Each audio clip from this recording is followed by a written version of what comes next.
Hi hello నేను మీ Madhu Ajmeera. So నేను ఇలా కొమరంభీం ఆసిఫాబాద్ జిల్లా సమీకృత కలెక్టర్ కార్యాలయం ముందైతే ఉన్నాను. సో ఇలాంటి భవనాలు కేంద్రంలో కేంద్ర మంత్రులకు సైతం ఉండదు అని నేను అంచనా వేస్తున్నా. సో భవనం అయితే చాలా పెద్దగా ఉంది.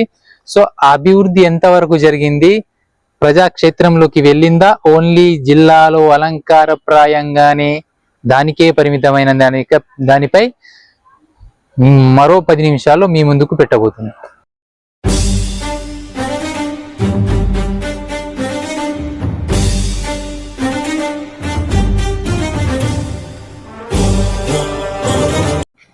సో నేనైతే ఆసిఫాబాద్ జిల్లా కొమరంభీం ఆసిఫాబాద్ జిల్లా కలెక్టర్ కార్యాలయంలో ఉన్నాను.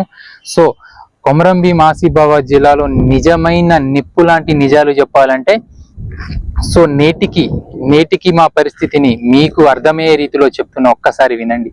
ప్రభుత్వాలు మారుతున్నా కానీ గిరిజన ప్రాంత బిడ్డలకు ఇంకా పుస్తకాలు అందడం లేదు. పార్టీలు మారుతున్నా కానీ గిరిజన ప్రాంతాలకు ఇంకా నిజమైన పాలన అందడం లేదు. సో అధికారులు మారుతున్నారు కానీ అవసరాల కోసం వచ్చిన ఆదివాసీల అవసరాలు తీరడం లేదు.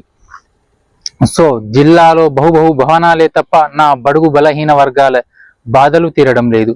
సో నేటికి చినుకు పడితే చిత్తడి అయిన గోండుగూడ రహదారులు, సో నేటికి నడివాగులో ప్రసవిస్తూ గాలిలో కలిసిపోయిన గిరిజన ఆడబిడ్డల ప్రాణాలు. నిన్ననే మన బెజ్జూర్ మండలం, మన జిల్లా వచ్చేస్తుంది అది, నిన్ననే మన బెజ్జూర్ మండలంలో పంచపుల అనే ఒక ఆమె సరైన సమయానికి ఆసుపత్రికి చేరలేక కడుపులో ఉన్న పసికందును పోగొట్టుకుంది. ఈ రోజు పేపర్లో చూసాం. సో నేటికి ఇంత ఘోరమైన పరిస్థితి ఉందంటే చాలా ఘోరం. నేటికి కూడా అధికారాలు మారుతున్నా ఆదివాసి గిరిజన బిడ్డలు అక్షరాలకు ఆమడ దూరంలో ఉన్నారు, అభివృద్ధికి ఆమడ దూరంలో ఉన్నారు. ఇది అక్షరాల నిజం. సో ఈ అన్ని సమస్యలపై, సకల సమస్యలపై సో నేను ఏదైతే ప్రాంతాలకు తిరిగి వీడియోలు అయితే చేస్తానో ఆ అన్ని వీడియోలకు అతి త్వరలోనే జిల్లా కలెక్టర్ గారితో వాటి పరిష్కారాలపై ముఖాముఖి ఉంటుంది. ఆ వీడియో కోసం వెయిట్ చేయండి.